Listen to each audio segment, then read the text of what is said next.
very good evening to all of you and welcome to Primetime News coming to you live and direct from the Newsfirst studios here in Colombo. I'm Azra Hassan. Good evening, Joe. A very good evening, Azra, and a very good evening to all our viewers. Well, I'm Joe Loudscoon, and we have a compact bulletin lined up for you this evening. But first, a look at tonight's headlines. 18 changes in cabinet reshuffle. Vijayadasa Rajapaksa sworn in as Minister of Higher Education and Cultural Affairs. John Amaratunga comments on cabinet reshuffle. Hirunika Premachandra concerned over UNP reforms. Sirasa Union Assurance Vesak Zone ends today.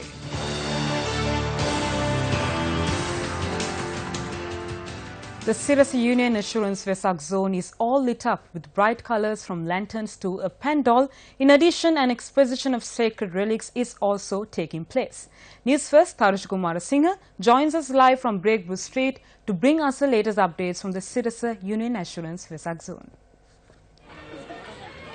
It's the third and the final day here at the Sirasa Union Assurance Sirasa Namami Vesak Zone that is happening here at Baybrook Place, Colombo. Now, if you haven't made it here still to the Vesak Zone, let me tell you what is happening here at the Vesak Zone. Right behind me, the gigantic pandal in display, and a little bit left to the pandal. If you make it here tonight, the epic screening of the movie Aloko Udapadu, you can experience that if you make it here tonight. And not to forget the various amounts of dance halls happening and stationed here at the Vesak Zone to provide refreshments to the devotees who are coming to worship the sacred relics that is being placed here at the MTV Embassy head office here. So if you hadn't made it tonight, still you have a few more hours left to experience something that you haven't experienced ever before. It's Tarush Kumar Singha for the Newsfirst team signing off here at Baybrook Place at the Sirasa Vesak Zone. It's back to the main studio. Well, thank you very much, Arusha, for bringing us that live update. With that being said, well, it's right about time that you also step out with your family and friends to the Sirasa Union Assurance Vesak Zone and take a look, as this is the last and final day. With that, we would like to shift your attention onto yet another headline-making story. Now, ministers took oaths in the presence of President Maithripala Sirisena for 18 cabinet portfolios in today's cabinet reshuffle at the Presidential Secretariat. At 10:30 this morning, the President, Prime Minister and Cabinet Ministers reached the Presidential Secretariat.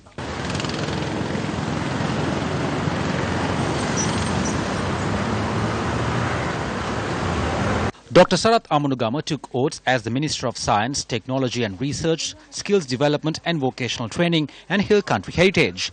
These positions were previously held by former SLFP Cabinet Ministers Chandima Veera Kodi and Susil Premajayanta. Lakshman Kiriyala will continue to function as the Minister of Public Enterprise and Candy Development, while S.B. Navina will continue as the Minister of Internal Affairs and Wayamba Development. Mahinda Amaravira took oaths as the Minister of Agriculture. Duminda Disanaika, who served in that position, was sworn in as the Minister of Irrigation and Water Resources Management and Disaster Management. Those positions were previously held by Vijit Vijayamuni Zoisa and Anurup Hidarshana Yapa. Vijit Vijayamuni Zoisa was sworn in as the Minister of Fisheries and Aquatic Resources Development and Rural Economy. Those positions were previously held by Mahinda Amaravira and P. Harrison. P. Harrison took oaths as the Minister of Social Empowerment, which was previously held by S.B. Disanaika. Kabir Hashim took oaths as the Minister of Highways and Road Development, while Ranjit Madhuma Bandara was sworn in as the Minister of Public Administration and Management, as well as Minister of Law and Order. Thalata Atukorala was appointed as the Minister of Justice and Prison Reforms. The subject of prison reforms was previously held by Minister D.M. Swaminathan. In today's cabinet reshuffle, D.M. Swaminathan was sworn in as Minister of Rehabilitation, Resettlement, Northern Development and Hindu Religious Affairs. The position of Minister of Sports, previously held by Dayasiri Jayasekara, was given to Minister Faiza Mustafa. Minister Mustafa will also continue to serve as Minister of Provincial Councils and Local Government. Sargala Ratnayaka took oaths as Minister of Project Management, Youth Affairs and Southern Development. Mano Ganeshan was sworn in as Minister of National Coexistence, Reconciliation and Official Languages. Dayagamage was appointed as Minister of Social Welfare and Primary Industries. The subject of social welfare was previously held by S.B. Disanaika. Field Marshal Sarath Fonseca was sworn in as Minister of Sustainable Development, Wildlife and Regional Development. These subjects were previously overlooked by Ravindra Samaravira, who was sworn in as Minister of Labour and Trade Union Relations in today's reshuffle. The position was previously held by W.D.J. Senivaratna. Vijayadasa Rajapaksa, who was removed from his position of Minister of Justice and Buddha Sasana, was sworn into Cabinet today as the Minister of Higher Education and Cultural Affairs. These appointments were made following the decisions taken by the President and the Prime Minister.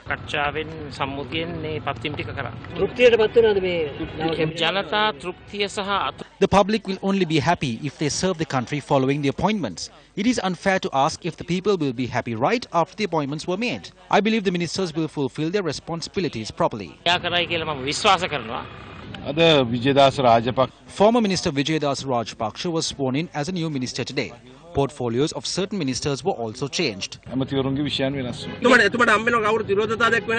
No one opposed it. As a member of the UNP, he has everyone's support.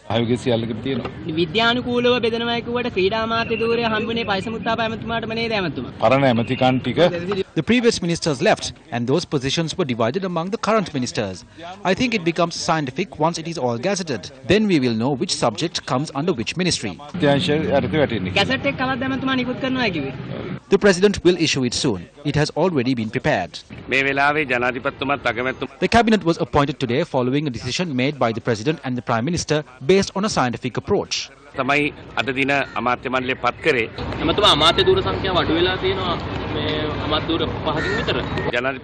President and the Prime Minister must have thought of a way to govern the country with a lesser number of ministerial positions. That is what the people want. I do not think any of these ministries did any work during the past 4 months due to the cabinet reshuffle. No one was able to work. Everyone, including the ministry secretaries, were discussing whether their ministries will change. But I think starting from today, the country will function. State and deputy ministers will be sworn in tomorrow. The government and the media will not have to talk about a cabinet reshuffle during this tenure again. Now, speaking at an event in Colombo today, Minister John Amarathunga commented on the cabinet reshuffle.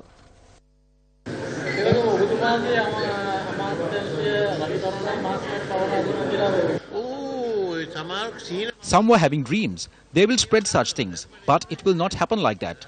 The President and the Prime Minister are aware I am performing well, so I will not be removed.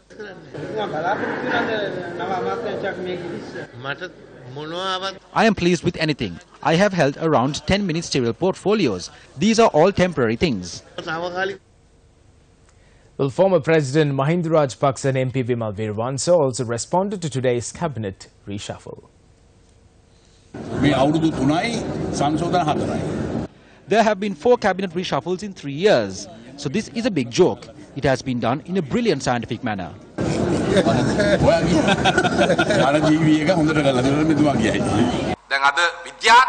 The cabinet of ministers was appointed in a scientific manner today. The only scientific appointment I see is Sarath Fonseca, who has been given wildlife. It is scientific in a genetic way. UMP parliamentarian Hirunika Premachandra says several backbench MPs in the United National Party, including herself, are frustrated over the restructural activities in the party. Parliamentarian Premachandra expressed these views following an event held at the BMICH to pay tribute to former Labour leaders. Despite the Prime Minister assuring the UMP backbench MPs the party's restructure will be decided according to the Ruwan Wijewardena Committee report, no such thing materialized. The backbench MPs are highly disappointed about that. They are unable to come out and speak.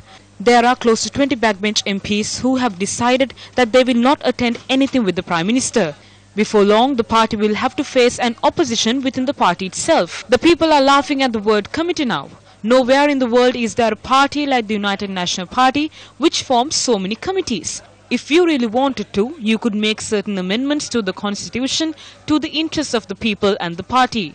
But the constitution did not matter when a common candidate was fielded until now. I hope that after what I've said today, the others will gradually begin to come out and speak up. I am honestly frustrated. We have been given positions of organizer and other responsibilities. It doesn't matter if I am removed from these positions, but the truth is we have to win the next election. We will not have words to say when we go before the people. So I think it is time we all came out and spoke. Well, once again, shifting our attention to all that is taking place in Braybrook Street. Now, crowds in their numbers continue to make their way to the Sirasa Union Assurance Vesak Zone, which is open for the third and final day. Today is also the final day awarded to devotees to pay reverence to the sacred relics placed at the Vesak Zone. Long queues were seen early this morning as crowds awaited the opportunity to pay reverence to the Sarvanadhatu relic, the Agrosavaka relics, and the relics of Mihidu Maharahattero and other Maharahatteros. The Vesak zone was open for the public for the third day today, following religious observances. The Sarvana relics and the relics of the Anubudu Mihindu Maharahattero, brought for the second time from the Mihintale Rajamaha Viharya, were on display today as well for devotees to pay reverence. Large crowds also gathered to pay homage to the Sarvana relics moved to the Vesak zone from the Sandagiri Saya in Tissa Maharama. In addition, devotees can pay reverence to the relics of Lord Buddha's two disciples, Saryut and Mugalan, from the Agroshavaka Mahaviharya in Mardana. We believe the Sirasa Vesak zone will open the eyes of Buddhists across the world. The Sirasa Media organization, including its chairman, will be blessed. There is also an exposition of Lord Buddha's sacred relics given by the Thai king in 1897 to Paramananda Rajamahaviharya in Gaul.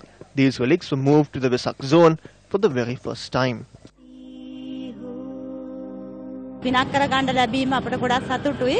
ඒ වගේම සිරස ආයතනයට තව තවත් ශක්තිය ධෛර්ය ලැබෙන්න කියලා ප්‍රාර්ථනා කරනවා. බොහොම සන්තෝෂයි පුතේ ගොඩක් පිං ඔයාලට. මේ බුදුන් වහන්සේගේ ධාතුන් වහන්සේ දැක බලා ගන්න අවස්ථාව ලබා දීම ගැන සිරසට ගොඩක් ස්තුතිවන්ත වෙනවා. දුක් දැක්කා වගේ ගොඩක් ආසාවෙන් තමයි ආවේ. ගොඩක් පිං ඔයාලට. ධාතුන් වහන්සේලා වැඳ ගැනීමේ අත් සැලසීම මේක ඉතාමත් අගය කොට සැලකිය යුතු කාර්යයක් ලෙස මම නම් හිතනවා. අපි මේ දෙවනි පාර ගොඩක් ලොකු දෙයක් ගොඩක් ලොකු පිනක්.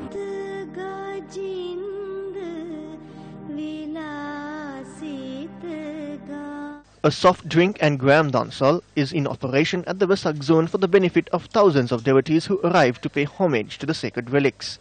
A pandal depicting the Kukkota Jataka story is another feature at the Sirasa Union Assurance Vesak zone. Devotees are presented with blessed Pirit water and Pirit string as well.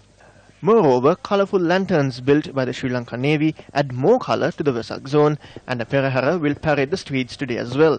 The finals of the All-Island Bhaktigi competition organised by Sirasa FM will take place at the main platform set up at the Vesak zone. The Aloko Udapadi movie is being screened on a giant screen at the Sirasa Union Assurance Vesak zone. Today marks the 25th death anniversary of late President Ranasinghe Premadasa. Ranasinghe Premadasa rendered an immortal service for the future benefit of Sri Lanka through remarkable leadership. Ranasinghe Premadasa, who entered politics under the Ceylon Labour Party and was elected to the Colombo Municipal Council, where days later he was elected as the deputy mayor. In 1965, Ranasinghe Premadasa was elected to Parliament. Since then, he held the positions of Minister of Local Government, Prime Minister, and climbed the ladder to become the second executive president of Sri Lanka. The late Premadasa launched the Samata Sevana program while serving as Prime Minister, and once elected as President, he took the measure to send back the Indian peacekeeping force, a move that brought him great praise from the people. Introducing a revolution to housing in the country, he launched the Gam Udava program with a determination of providing housing to all Sri Lankans by 2000. While serving as president, he dreamt of developing the rural economy and launched 100 garment factories and later expanded it to 200, providing employment to hundreds of thousands of youth in the country. During that time, export revenue increased rapidly and the stock market index also rose to a record high. The late Premadasa also introduced the Janasavya and parental guardian schemes. Late President Ranasinghe Premadasa, who rendered an insurmountable service to the nation, was assassinated during the May Day rally in 1993. This morning, a memorial was held beside the Premadasa statue in Halsdorf, Colombo 12. Following his demise, a statue was built at this location, and every year we have a memorial. We must thank former Minister Sirisena Kuwe for giving us strength to organize the memorial. My journey while protecting the President and Prime Minister is to carry this government forward. I state it with responsibility. Some say we are idling until 2025 until we get a position. Please keep in mind, as a son of Ranasinghe Premadasa, I can say both our leaders are prepared to take a step forward or back for the country and for the party.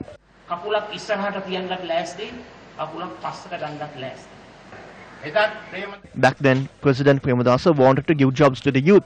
However, as all cannot be given public sector jobs, he made attempts to provide jobs from the private sector.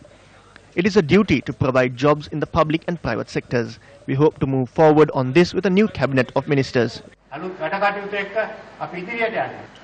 He is one who rendered a great service to the people who were inconvenienced the most.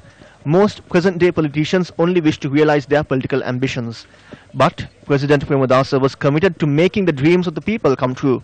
We need to learn from the sacrifices made to take the country forward and work together with the present government's policies and vision. 2,308 families were awarded title deeds in line with the memorial today. In addition, 6 Commonwealth Games medalists were awarded houses worth 3.5 million rupees each. Also, the 1st of May is when we celebrate International Workers' Day.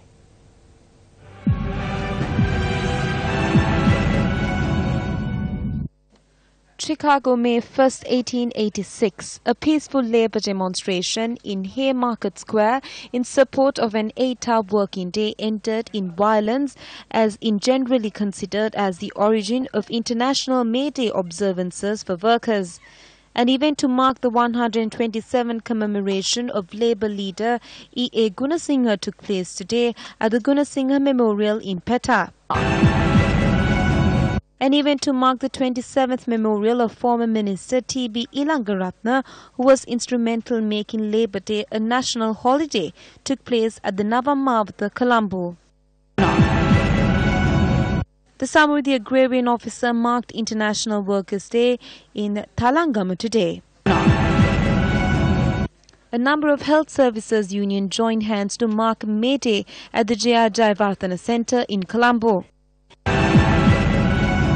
The Free Trade Zone and General Service Employees Union marked May Day in Colombo. The Frontline Socialist Party celebrated May Day in Malikavatta. The JVP held an event in Jaffna, and the TNA had organized several locations in the north. Although fuel prices have shown large fluctuations in global markets in recent times, domestic retail prices have not been adjusted since 2015. The latest report from the central bank reveals by the end of 2017, the accumulated losses of the CPC amounted to 217.3 billion rupees. According to the central bank's annual report, the Brent crude oil price on a barrel in 2017 had increased by 21.6%. According to the report, the CPC spent $46.30 to import a barrel of crude oil in 2016, and it spent $57.79 for the same in 2017, which is an increase of 24.8%. Accordingly, the total cost per litre of 92-octane petrol was 126 rupees and 41 cents. However, the sale revenue per litre of the same was only 113 rupees. Therefore, the subsidy per litre was 13 rupees and 41 cents, and the total annual subsidy is calculated at 16.234 billion rupees. Similarly, the total annual subsidy for 95-octane petrol was 2.366 billion rupees, while the total annual subsidy from diesel was 7.961 billion rupees. Kerosene reports an annual subsidy of 5.454 billion rupees, and the total loss from all products was 32.015 billion rupees. Senior Deputy Governor of the Central Bank, Dr. Nandalal Veerasinghe, said delaying an automatic pricing formula for fuel will make the debt management of loss-making Ceylon Petroleum Corporation difficult in the wake of rising global oil prices. He made these remarks during the Face the Nation panel discussion on TV1 last night. This pricing formula is necessary. That's also, I don't think government should have done it a lot earlier, in my view. So there's a delay. This pricing formula, if you look at even without pricing formula, before last time the fuel prices adjusted locally in Sri Lanka was January 2015. Before that, even without a pricing formula, there were the regular adjustment in domestic fuel prices just to reflect global prices. From 2015 January so far, this is the longest period in the recent history that fuel prices are not adjusted. Global price came down to $40 a barrel, now $74 a barrel. Don't blame the depreciation. This is 45 to 74%. This is almost 100% value in global. So when you have that kind of situation, if anyone, any government which has delayed this thing, is obviously going to face a difficult problem in terms of managing macroeconomy, managing CPC, all these things. If global prices are higher, obviously that consumer will have to pay that. And I just got some numbers. Right now, retail prices of petrol, diesel in the region is the lowest in Sri Lanka. Even India it is higher. In terms of US dollar cents, India, Bangladesh, everywhere, petrol prices are higher. The best solution which the government should go for now is to go for this fuel formula, and if the government doesn't do it because of the elections that it has to face in the next 2-year period, the result would be the said petroleum corporation would be incurring losses.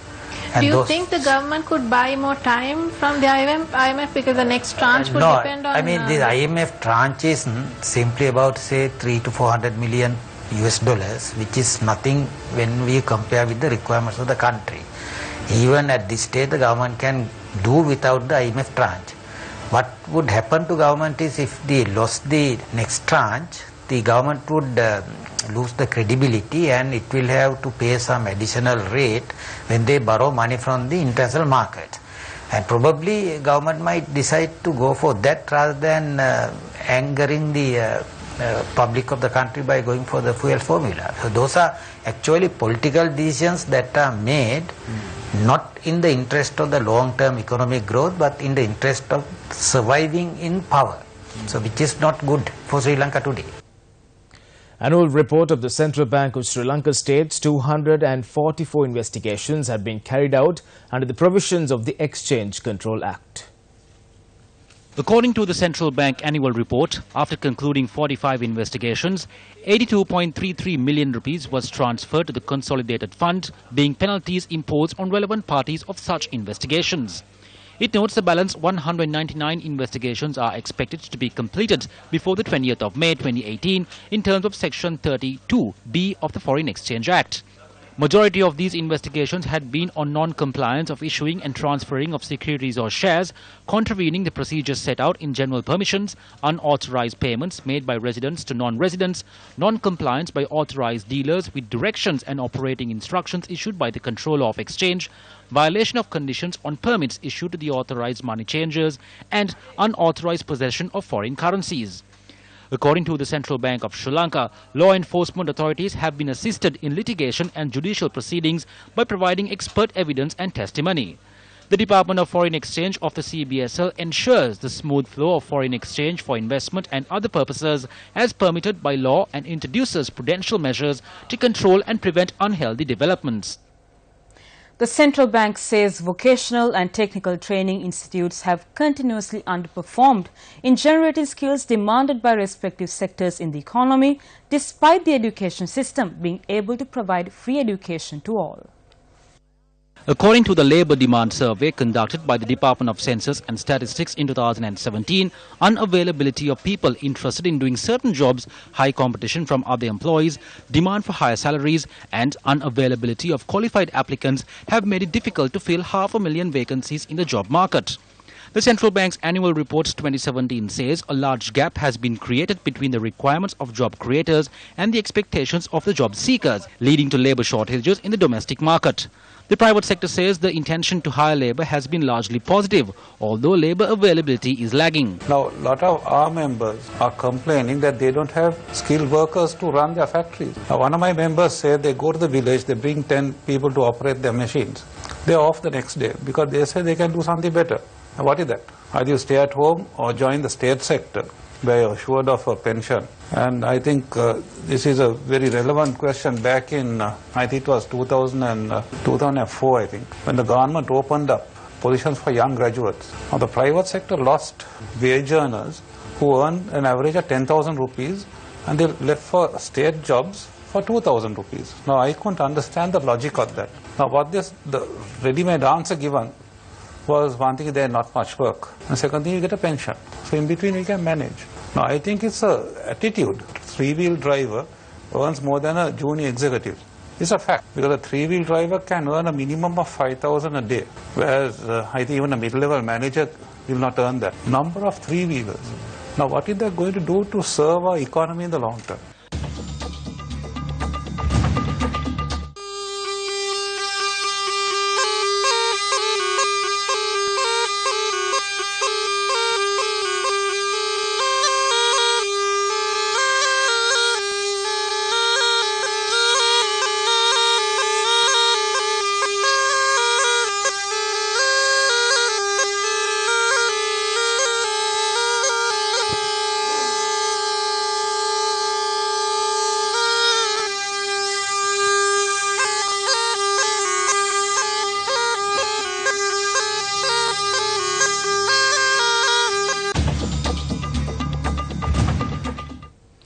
The funeral of internationally acclaimed Sri Lankan film producer and film director, the late Dr. Lester James Peries, will take place tomorrow at the Independence Square.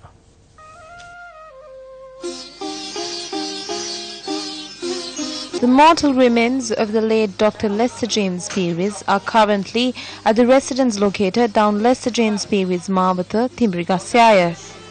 This morning, the Archbishop of Colombo, His Eminence Malcolm Cardinal Ranjith, presided over a prayer session. In his life of 99 years, he used all that was given to him to bring about a sense of spiritual and educational change using cinema as a tool. We pray that he rests in peace.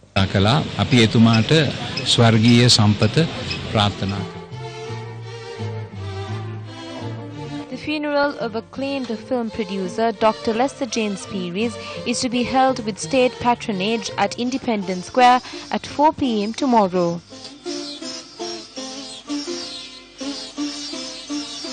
Adur Gopalakrishnam, an Indian film director, scriptwriter and producer speaking to Newsfirst, said he will be arriving in Sri Lanka for the funeral tomorrow. Crowds in large numbers paid their final respect today as well. This pair opened a new era where the local cinema industry has made great improvements. The government has given them the highest honor awarded to any citizen. He is an immortal character. The small period we had to associate Lester James Peries, who had a vast experience in cinema, can be considered important. The final service of Rajeshwari Rasaya Leon will be held tomorrow at the Borala General Cemetery. Father, and the Lord Jesus Christ be with you all.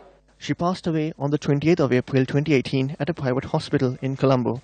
Born on the 15th of August 1940 in Jaffna, Rajeshwari Rasaya Leon, daughter of the late Bastin Pillai and Nesamma, married the late Severimuthu Rasaya Leon. Rajeshwari Rasaya Leon was the mother of Inbaraj Leon, Ranjit Leon, Yogaraj Leon, late Udayaraj Leon and Selvakumari. Ranjit Leon is the co-founder of the Libara Group. Her remains were placed at a private funeral parlour in Colombo. Former DIG Prasanna Nanayakkara, who is under arrest on charges of concealing evidence in the murder of journalist Lasantha Wickramatunge, was further remanded until the 14th of this month. The order was issued when the case was taken up before Mount Lavinia Chief Magistrate Mohammed Mihal today. The former DIG's attorney presented facts to court on the 23rd of April requesting for bail to be granted for his client, and a verdict in this regard was to be delivered today. However, on the 27th, the Criminal Investigations Department requested court to be represented by an attorney of the Attorney General's Department to submit a motion objecting the bail application. Thereby, Senior State Counsel Janaka Bandara presented facts against the bail request for former DIG Prasanna Nanayakkara. President's Counsel Anura Medagama, appearing on behalf of the former DIG Prasanna Nanayakkara, requested time to respond to the facts presented by the Senior State Counsel. Thereby, with the consent of both parties, the hearing was postponed to the 14th of May.